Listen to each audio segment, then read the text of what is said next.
Здравей! Разкажи ни малко за себе си. Казвам се Никола Патриков. Занимавам се с авточасти, имам escape room и съм баща на Иван Патриков. От колко време тренира Иван в Централен полицейски карате и джуджитсу клуб Бургас? Иван за първи път влезе в залата 2020 година, септември месец. Защо джуджитсу и как избрахте точно този клуб? Защото имаше проблеми в училище, които бяха почнали още от детската градина, а точно този клуб заради хора, които тренираха в клуба. Как мина първото му състезание и какви мисли, че минаваха пред главата? Първото му състезание беше абсолютен крах, като това, което минаваш през главата, може би не трябва да ти го казвам, защото не е да камера, но пък за сметка на това, той успя да се вдигне и да продължи да тренира, което аз лично може би няма да го направя. Това как промени виждането ти за спорта и за състезанията? Аз винаги съм имал позитивно отношение към спорта. Относно състезанията, той си взе сам решение да продължи да се бори. Колко често се налага да пътувате по състезание и с какво е свързано едно подобно пътуване? Свързано единствено и само с време и пари. С нещо друго, което за жалост не винаги е налично.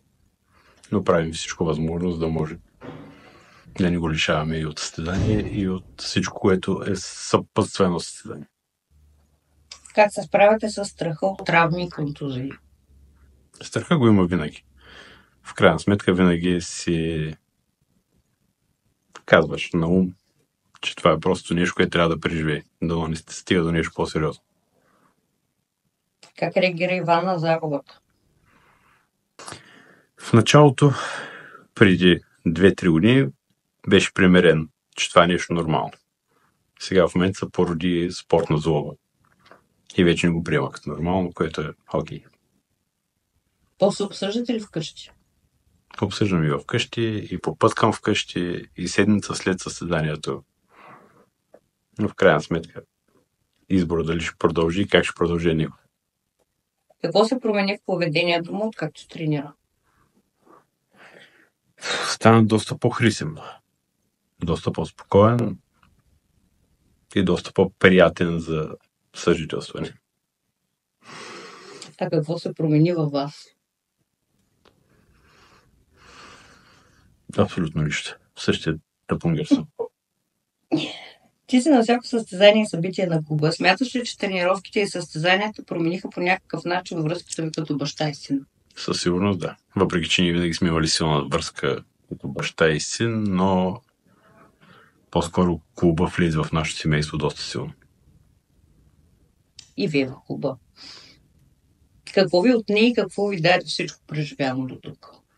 Със сигурност ни даде много емоции, които нямаше да изпитаме, защото аз съм работохолик и съм прекарал по-голямата част от времето си на работа, докато в момента на първо място състезания. Тоест имали състезания, работата остана на заден план. Така че даде ми много. Най-вероятно ми е взел много, но това не го мисля. Как тренировките и времето прекарано в клуба се отразиха на дисциплината и успех на Иван в училище?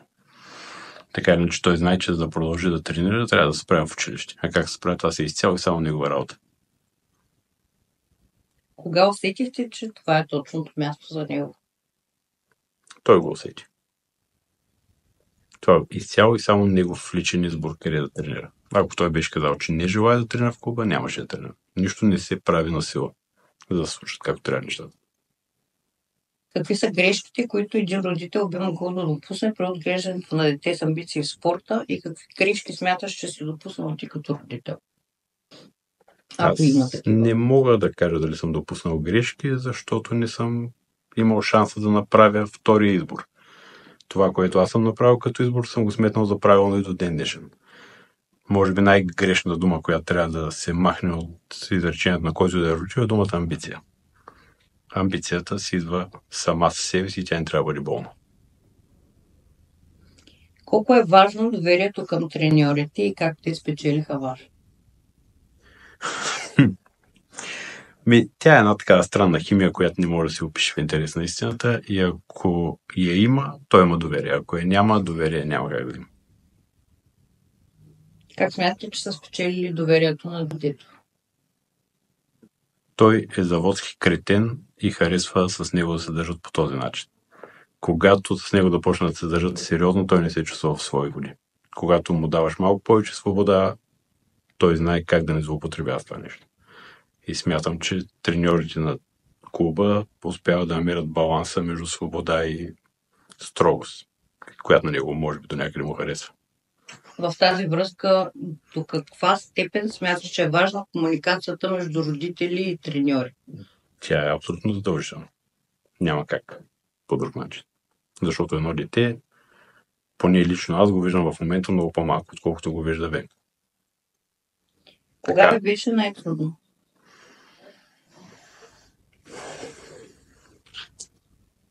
На мен лично като родител, може би в Босна преди 2 години, когато го бяха хвърли доста лошо поврат и едно известно време не успях да разбера какво се случва с него. Всичко останало беше. За щастие, всичко вече е наред. Да, всичко окей.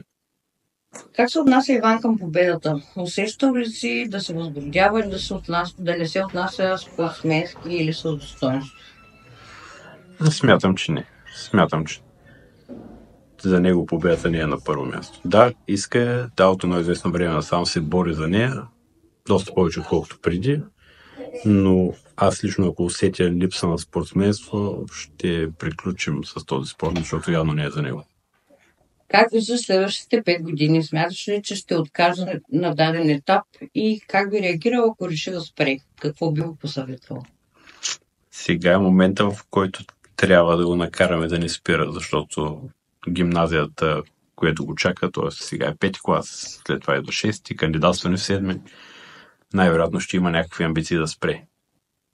Надявам се да мога да го вразумя и да намеря баланса между учение и тренировки. Ако не го намери, в крайна сметка той си решава какво да прави. Но по-скоро би го посъветвал да остане, отколкото да не вземеш... Посъветвал е много силно казано, би го задължил да остане.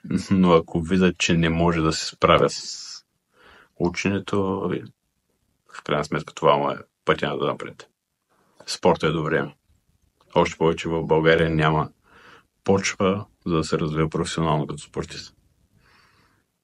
Надявам се да може да си вземе всичко, което му е необходимо до тогава. На какво смяташ, че те научи времето прекарано в клуба като родител? Не знам дали ме е научил на нещо. В интерес на истината. По-скоро ме даде емоции и преживявания, които нямаше сигурно да ги преживея, ако не беше той в клуба. Аз дойдох научен. Каква е връзката на Иван с съотборниците му и с другите деца от клуба? 99% от компанията на Иван е деца от клуба. Той прекарва времето си, когато е пред компютъра с тях, времето си на тренировки с тях, времето си, когато е навънка с тях. Какво би искал да се случи от тук нататък? Искам да е здрав. Всичко останало ще дойде само. Какво би посъветвал всеки родител, който обмисля дали да запише детето си на бойно изкуство? Би го посъветвал да дойде и да пробва. А дали ще го запише на бойно изкуство и дали това е нещо, което иска детето, се надявам да разберат сами. Няма как това нещо да се случи на сила, няма как да се обясни и няма как това да стане приоритет за някой, който не го иска. Идва, пробва и разбира дали това е неговото. И да е неговото, и да не е страшното. Има и други спортове. Важното е да е там, където се чувства добре. В днешно време има много агресия в училищата. Смяташ ли, че тренировките по някакъв начин ще помогнат или са помогнали на Иван и на другите деца да се справят с нея? Истината е, че дали му е помогнал да се справи с нея, не мога да ти кажа, защото по-скоро тази агресия, която той получава, отвръща с такава, за да може да не е толкова потърпевш. Дали това е правилно, нямам представа. За мен е по-добре, но не знам в общия случай дали е правилно. Това, че ходи на тренировки, до някъде го прави по-малко агресивен, защото през по-голямата част от времето има къде да се изкарва агресията. Но пък в крайна сметка това не се отнася за всички, защото аз познавам деца, които ходят на бойни спортове и си изкарват агресията в училище. По-скоро, може би, е важно до семейна среда, която да може да обясни защо е бойният спорт и какво трябва да се прави с наученото от бойния спорт. Плануваш ли ти да се запишеш на тренировка? Аз много планове имам, за жалост. Най-вероятно ще си останат просто планове. Оплаквал ли се някога вкъщи, че сенсей го е наказал или че са му се скарали на тренировка? Не, абсолютно никога. Приема го като нещо нормално. Да, в рамките на нормалната. Опиши ми чувството, когато го видиш на стълбичката по време на награждаване. Не мога да ти опиша. Аз съм, може би, единственият човек, който не мога да подкрепям детето си. Когато той излезе да играе, всеки друг може да вика за него, аз просто стоя и се моля, за да може всичко да мине окей. Стълбичката е просто добър подарък и добър сувенир от всичко това, което е минало да стигне до там. Дали ще се качи, ще си вземе сувенир или ще си купи тениска пред залата, в общи едно и всички. Стига да е жив и здраве, за да си е взел правилните полуки от всичко, което е минало. Можеш да ми посочиш най-щастливият момент до момента, свързан с състезания, спорт. Най-щастливият момент, може би, от състезанието, в което той не взе медал, т.е. последното балканско първенство в Румъния. Там за първи път видях, че той е придобил спортна злоба, която нямаше допреди. И за мен това е много, много радващо.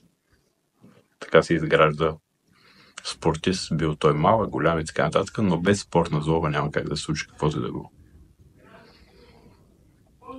Какво би пожелал на всички родители, които ще гледат това видео, и какъв съвет би им дал?